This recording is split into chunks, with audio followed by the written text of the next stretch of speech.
U.S. Secretary of State Antony Blinken is returning to the Middle East on Friday. Fears of the Israel-Hamas conflict spreading have grown after the targeted killing of Hamas's deputy chief in Lebanon on Tuesday, an attack Israel neither confirms nor denies it carried out. VOA's senior diplomatic correspondent Cindy Sain reports. Israel had vowed to eliminate Hamas leaders after the October 7th attack and says its forces at its northern border with Lebanon are on high alert. President Joe Biden has come under heavy criticism for his strong support of Israel's right to defend itself after the attack, as more than 22,000 Palestinians have been reported as killed by Israel in Gaza since the war began. The State Department said protecting and helping civilians in Israel, Gaza, and the West Bank will be at the top of the list at each one of Blinken's stops on his tour. Cindy Sain, VOA News. Israel's bombardment and ground invasion to eradicate Hamas have pushed almost all Palestinians toward Gaza's southernmost city of Rafah. AP correspondent Charles de Ledesma reports.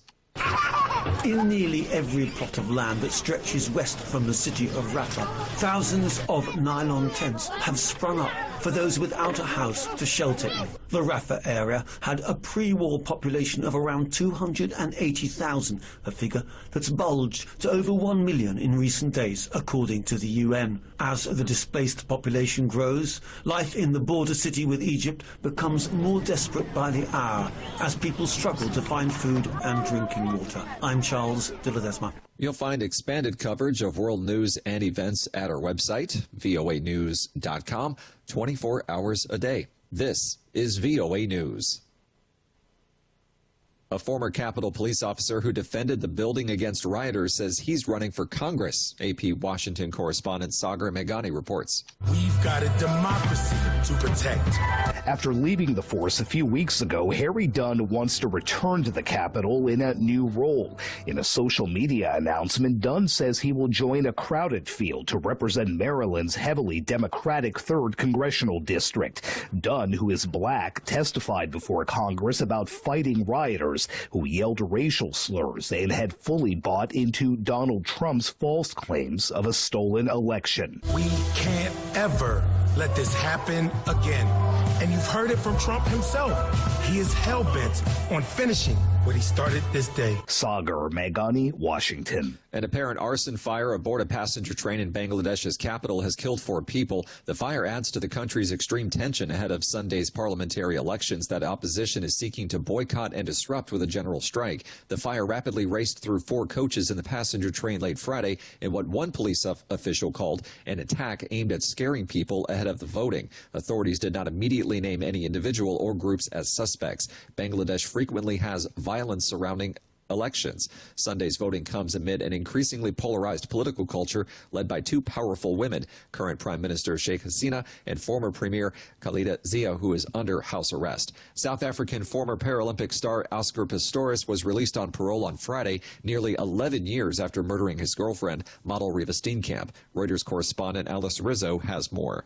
After completing more than half his sentence, a parole board in November decided he could be freed. On Friday, the country's prisons department confirmed the now 37-year-old Pistorius is on parole. His behavior will be closely monitored until his sentence expires in December 2029. He is expected to live at the home of his uncle, Arnold Pistorius, in a wealthy Pretoria suburb, according to local media. His early release came after a victim-offender mediation with Steenkamp's family under South Africa's restorative justice system. The program brings the parties affected by a crime together in order to find closure. Alice Rizzo from Reuters. Nepal's government has banned citizens from going to Russia and Ukraine for employment, saying many have been recruited by the Russian army to fight in the conflict there. The country's Department of Employment issued a notice saying it had reports of Nepalese nationals being recruited in the Russian army being killed and was further investigating the matter. It is believed that at least 10 Nepalis have been killed in the fighting and 4 more have been captured by Ukrainians.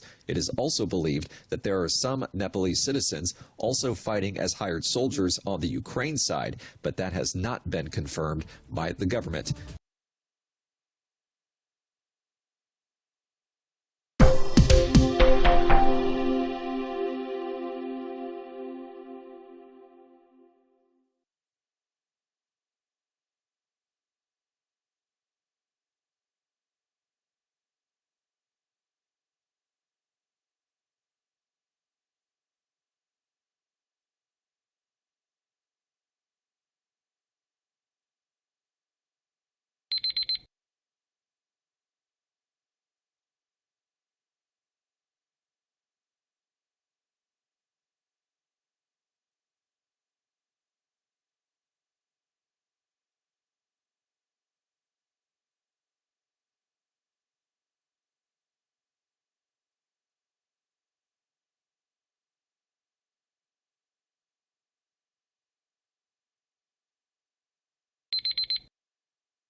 Thank you for watching. Can you do me a favor? Please leave a comment in the comments section below. That would really help. Thank you, and see you again soon.